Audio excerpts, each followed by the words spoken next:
Admiral Sarah Chen stood at attention in Earth's orbital receiving dock, maintaining her composure as the Verax delegation approached with what they called a welcoming gift.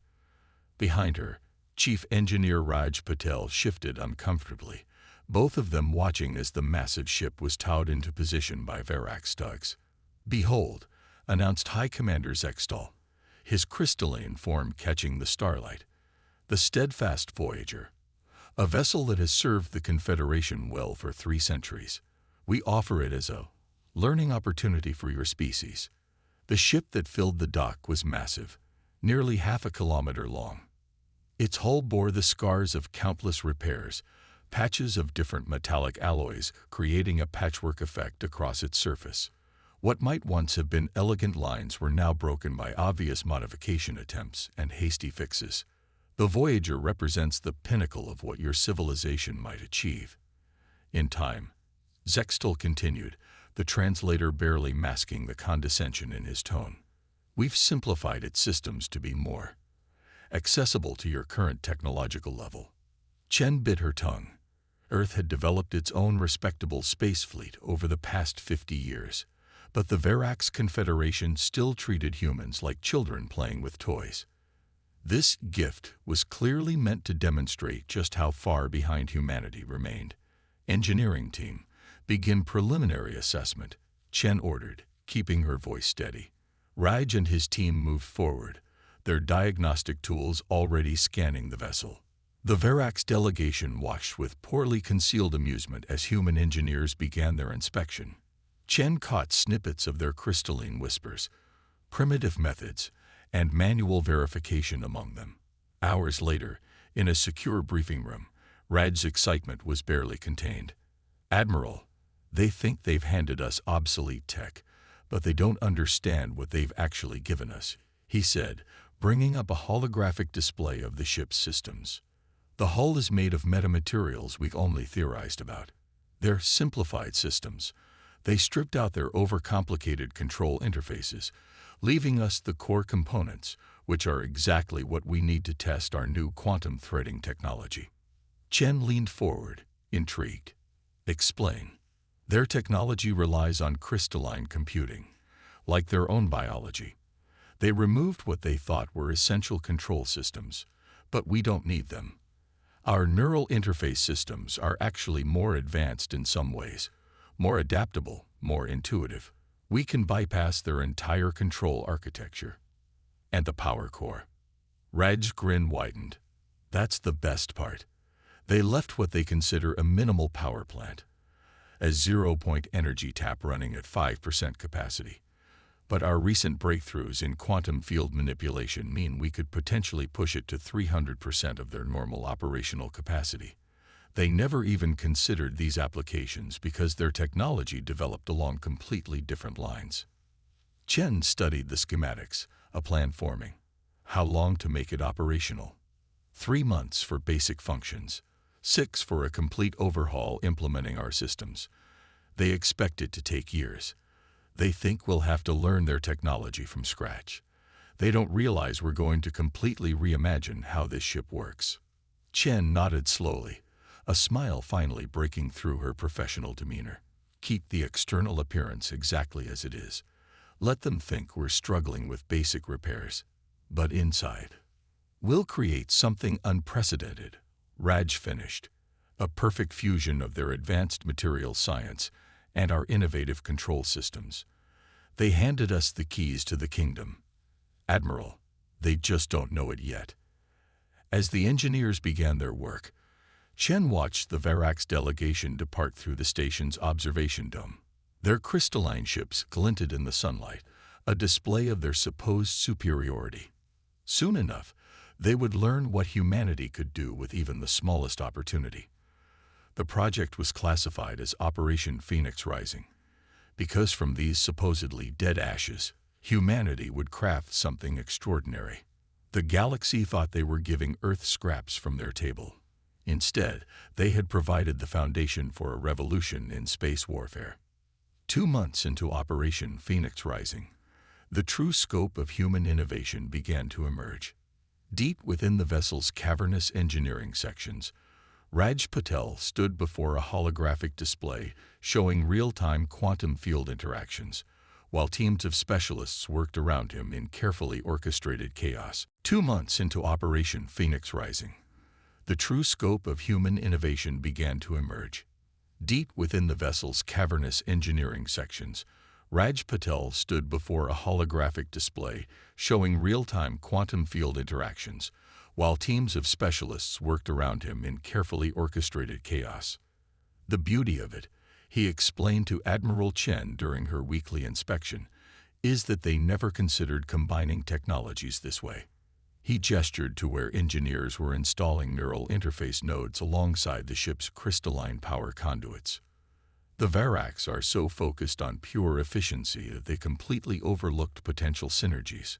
The ship's interior had been transformed. What were once austere crystalline corridors now housed a hybrid of human and alien technology. Quantum processors interfaced with crystalline matrices, creating computational systems that exceeded the capabilities of either species' original designs. "Show me the weapon systems," Chen requested, following Raj to a newly constructed testing chamber. The room's walls were lined with what appeared to be standard power distribution nodes, at least to anyone familiar with Varak's technology. "This is where it gets interesting," Raj said, activating the simulation. "We've discovered that their crystalline power transmission system has a unique property when interfaced with our quantum field manipulators. Watch." The demonstration showed energy flowing through the modified conduits. Instead of the standard Varak's power signature, the energy coalesced into tightly focused beams that could be precisely controlled. By integrating our quantum threading technology with their crystalline matrices, we can create weapon systems that are virtually invisible to standard Varak sensors. They'll read as normal power fluctuations until the moment we engage. Chen studied the data scrolling across her neural interface. Power requirements. That's the brilliant part. Their zero-point tap, when combined with our quantum field manipulation, produces more energy than their entire battle fleet could generate. We're not just rebuilding their systems, we're reinventing them. The Admiral's attention shifted to a group of engineers installing what looked like traditional human plasma containment units. "Those aren't standard issue." Rad's expression brightened. "No, they're not. Remember Dr. Zhang's theoretical work on plasma phase switching?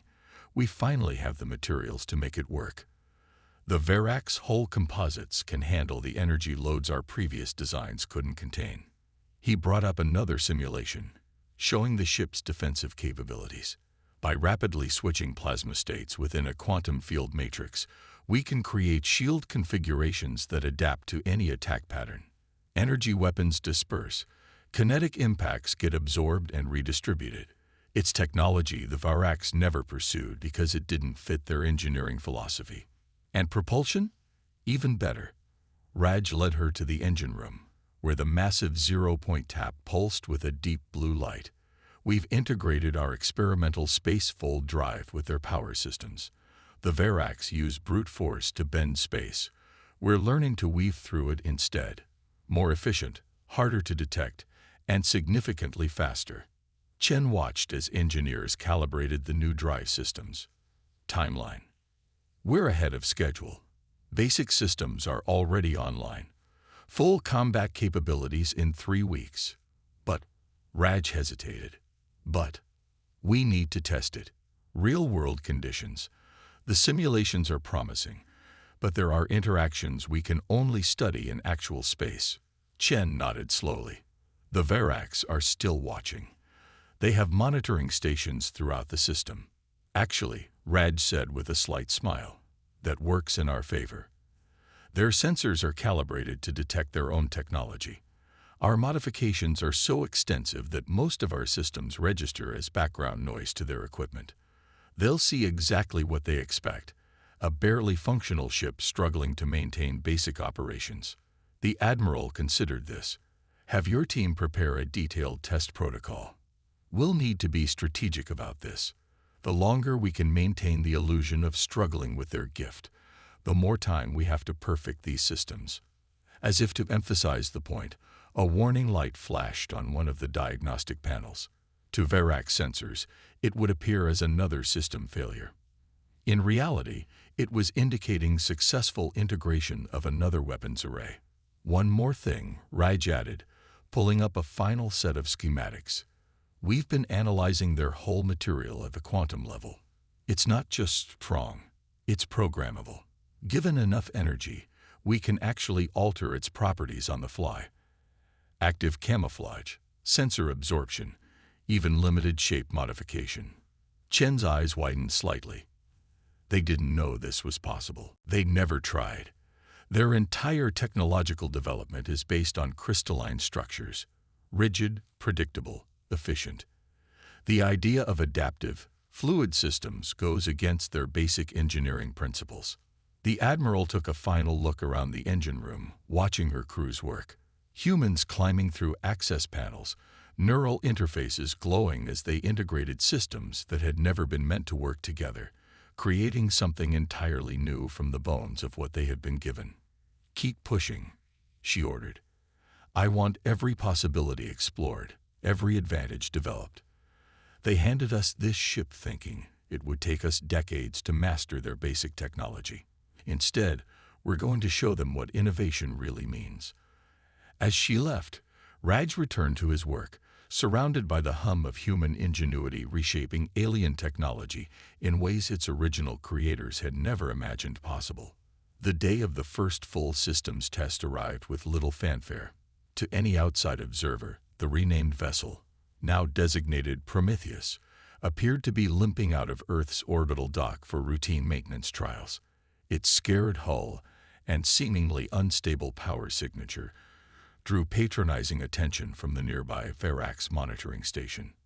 Admiral Chen sat in the newly designed command chair, her neural interface connecting her to the ship's hybrid systems. Around her, the bridge crew worked at stations that perfectly married human intuition with alien technology. The traditional crystalline displays had been augmented with quantum-enhanced holographic interfaces that responded to both touch and thought. Engineering reports all systems nominal. Lieutenant Santos reported from operations. Quantum field generators are stable. Space-fold drive is spinning up. Verac's observer craft is maintaining station at 3,000 kilometers. Tactical Officer Park added. They're scanning us with standard frequencies. Chen allowed herself a small smile. Let them watch. Mr. Patel, are we ready for the first test? Raj's voice came through clear on the command channel. Ready, Admiral. All new systems are online but running in passive mode. As far as their sensors can tell, we're barely managing to keep life support functioning. Very well. Chen straightened in her chair. Take us to test coordinates. Conventional drive only for now. The Prometheus moved with deliberate awkwardness, its movements suggesting a vessel under poor control. The Verac's observation ship followed at a discreet distance, its crew no doubt recording what they assumed would be an embarrassing demonstration of human inadequacy. Test range achieved, Santos announced. We're clear to minimum safe distance from Earth orbital traffic. Chen took a deep breath. Begin full systems activation sequence. The change was immediate but subtle. Throughout the ship, quantum field generators spun up to full power. The zero-point tap, modified far beyond its original specifications, began channeling energy through the new hybrid conduits. The hull itself came alive at the microscopic level, its programmable structure responding to commands from the quantum processors. Power output at 300% of Verac's specifications. Raj reported, excitement clear in his voice. Hull transformation matrix online. Quantum threading systems engage. Show me, Chen ordered. The main view screen displayed a real-time simulation of how they appeared to outside observers, still the same battered, struggling vessel. Alongside it, a second image showed the ship's true state. The hull had transformed, its surface now a seamless blend of materials that could shift properties on command. The energy signature had changed completely, becoming something that existed partially outside normal spacetime. Verac's vessel is hailing, Park reported. There, expressing concern about our power fluctuations. No response necessary, Chen said. Begin test sequence 1. What happened next would have been impossible to follow without the enhanced perception provided by their neural interfaces. The Prometheus seemed to blur, its form becoming indistinct as the quantum threading drive engaged. Instead of brute force faster than light travel, the ship wove itself through the fabric of space, covering 50 light-years in under 3 seconds. Position confirmed, Santos announced calmly. We're in the Ta City system. No signs of pursuit or detection. Hull integrity at 100%, Raj added. Quantum field matrix is stable. We could do that 10 more times without straining the systems. Chen nodded. Defensive systems test. Deploy the targeting drones. A dozen small craft emerged from concealed launch bays, each armed with weapons that mimicked various alien attack patterns. They surrounded the Prometheus, their weapons charged. Initiating attack sequence, Park announced. All drones firing. The space around the ship erupted with energy as the drones launched their assault. Every form of attack they had data for, plasma, particle beams, kinetic projectiles, even exotic quantum weapons, converged on the vessel simultaneously. Not a single shot reached the hull. The hybrid shield system came alive, quantum fields interacting with phase-shifted plasma in ways that defied conventional physics. Each attack was absorbed, redirected, or simply ceased to exist as it encountered defense systems that operated on principles no known race had combined before. Shield effectiveness at 100%, Raj reported. Power consumption minimal. The quantum threading is actually allowing us to bleed off excess energy into subspace. Offensive systems, Chen ordered.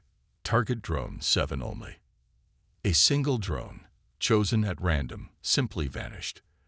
There was no beam, no visible weapon fire, just empty space where it had been.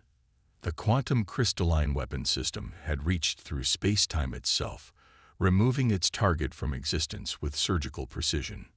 Weapon test successful, Park confirmed. Remaining drones show no detection of weapon signature. As far as their sensors are concerned, Drone 7 suffered a spontaneous containment failure. Chen allowed herself to feel a moment of pride. In 3 months, they had taken what was meant to be a humbling gift and transformed it into something unprecedented. The Prometheus wasn't just a warship.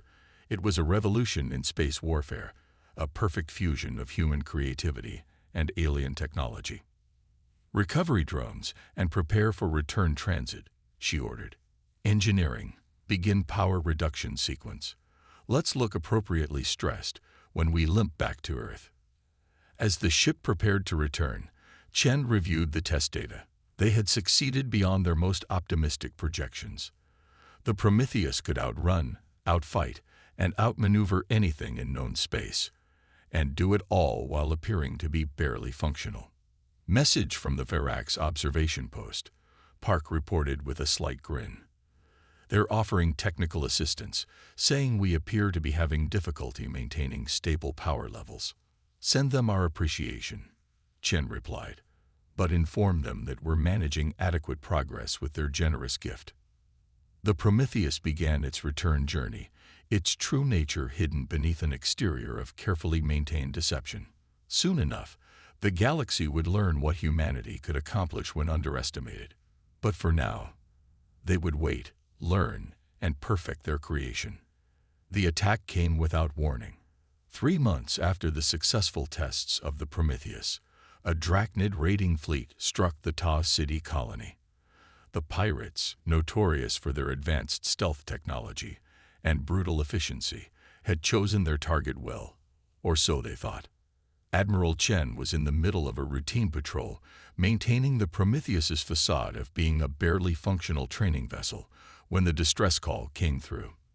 The Drachnid fleet, 5 heavy cruisers and their support ships, had already disabled the colony's outer defenses. Time to intercept, Chen asked, watching the tactical display as her crew smoothly transitioned to battle stations. 17 minutes at conventional drive, Santos reported. 12 seconds with quantum threading.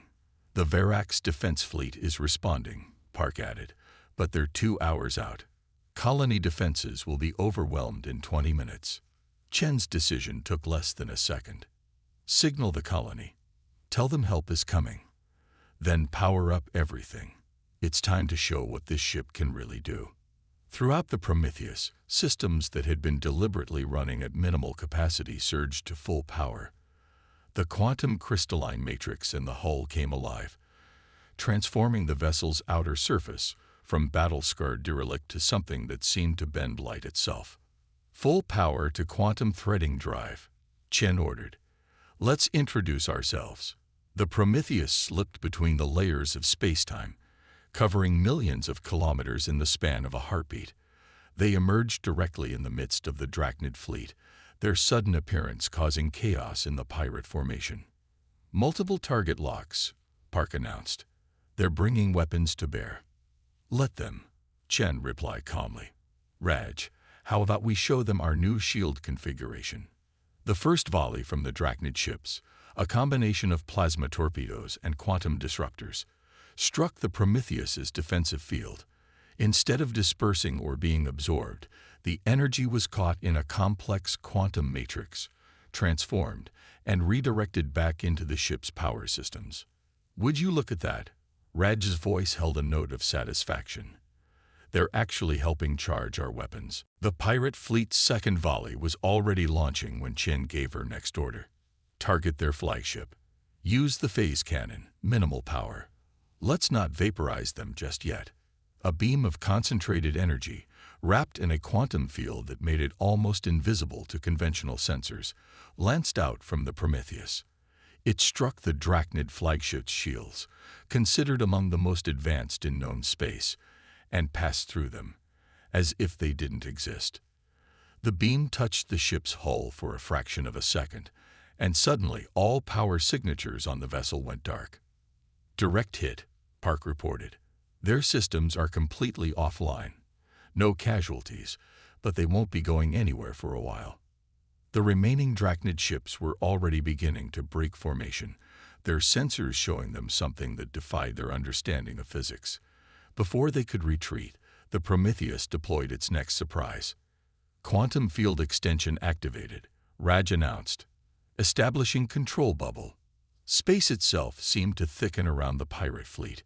Their engines flared as they tried to escape, but they might as well have been trying to fly through solid rock. The Prometheus had created a localized space-time distortion that held them in place while remaining completely invisible to their sensors. Open a channel, Chen ordered. All frequencies.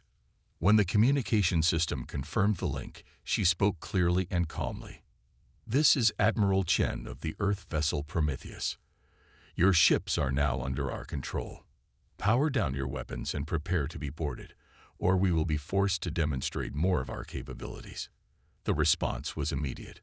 One of the Drachnid captains, more foolish or desperate than the rest, ordered his ship to fire its main weapon, a dark matter cannon that could theoretically tear through any known defense.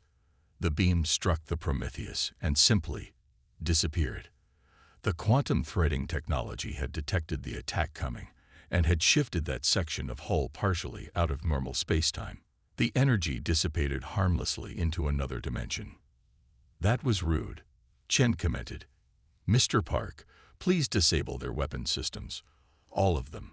Simultaneously. The Prometheus's hybrid weapons array came to life. Multiple quantum crystalline beams, each precisely calibrated, struck every weapon mount on every pirate vessel at exactly the same instant. There were no explosions, no debris. The weapons simply stopped functioning, their power systems fused at the quantum level. All hostile weapons neutralized, Park confirmed. They're defenseless. The Drachnid fleet, one of the most feared pirate groups in known space, had been completely neutralized in less than 2 minutes. Not a single life had been lost, not a single ship destroyed, but they had been rendered utterly helpless. Signal the Varax fleet, Chen ordered. Inform them that the situation has been contained and they can take their time arriving. I'm sure they'll be interested in what they find. As her crew began securing the pirate vessels, Chen allowed herself a small smile.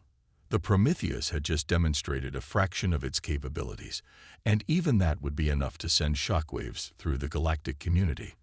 The ship that was meant to humble humanity had instead become proof of their ingenuity. "Raj," she called down to engineering, "how are our systems holding up?" "Everything's perfect, Admiral," he replied. "Would you believe we're actually running at lower power consumption than when we were pretending to be damaged? Turns out efficiency improves when you're not trying to look inefficient." The Prometheus maintained its position, its quantum fields keeping the pirate fleet immobile while they waited for the Verax to arrive.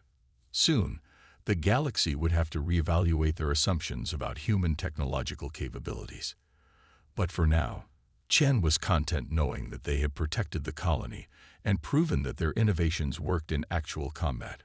The Verax High Council chamber fell silent as the battle recordings played out on the massive holographic display. High Commander Zextal's crystalline form shifted colors rapidly, a sign of extreme agitation among his species.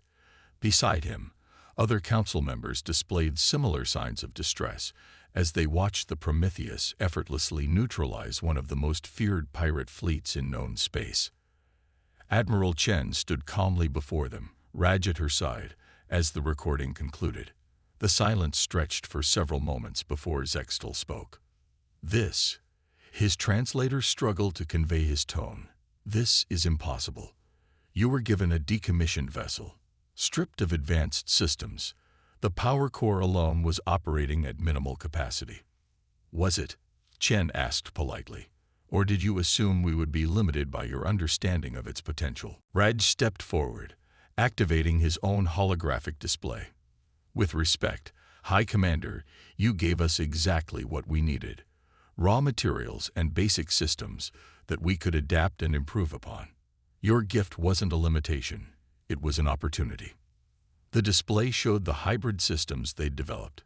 Quantum threading technology merged with crystalline matrices, neural interfaces working in harmony with alien computing systems, and power generation that exceeded anything in known space. "But these principles," another council member interrupted, their form pulsing with agitation, "they violate our most basic understanding of energy manipulation and space-time mechanics." "No," Raj corrected gently, "they violate your understanding. Humans have always excelled at finding connections others miss, at seeing possibilities where others see only limitations." The display shifted to show the Prometheus's current specifications. The council chamber erupted in shocked whispers as they realized the full implications of what humanity had achieved. "You've created something that should not be possible," Zextal stated, his color now a deep blue of concern. "A weapon that could have destroyed your entire defense fleet before they reached Ta City," Chen finished. "Could have annihilated the Drachnid pirates rather than simply disabling them. Could have been used for conquest rather than defense." She paused, letting that sink in. "But that's not who we are." She gestured to the final recording, showing the Prometheus using its advanced technology to repair the damage to the colony's infrastructure, its quantum fields accelerating reconstruction that should have taken months into a matter of hours. "We took what you gave us and made it better, not just for warfare, but for the advancement of all species. The same principles that allow us to disable a ship without destroying it can revolutionize space travel. Our quantum threading technology could make interstellar commerce faster and safer. The power generation systems we've developed could end energy scarcity across the galaxy." The council chamber was silent again, but this time it was a silence of contemplation rather than shock. Zextal's color shifted to a more neutral tone. "You understand," he said carefully, "that this changes everything. The balance of power doesn't have to change at all," Chen interrupted. "We're not interested in dominance, High Commander.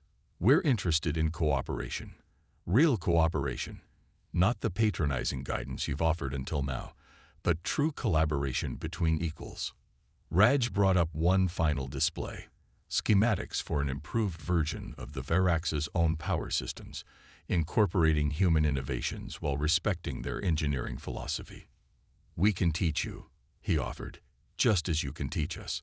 There are still many things we can learn from your technology, your experience, but it has to be a genuine exchange. No more gifts meant to humble us.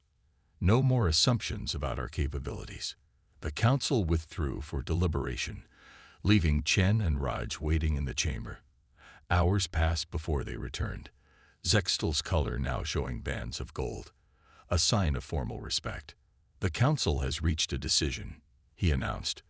We officially recognize Earth as a fully equal member of the galactic community, with all rights and responsibilities thereof. He paused, his next words clearly difficult for him. We also apologize for our previous approach to relations with your species. We allowed our assumptions to blind us to your potential. Chen nodded graciously. Apology accepted, High Commander. Shall we discuss how we can move forward together? As negotiations began for true technological and cultural exchange, Chen couldn't help but appreciate the irony. The ship that was meant to demonstrate humanity's limitations had instead proved their greatest strength, the ability to take what they were given, reimagine its potential, and create something that could benefit everyone.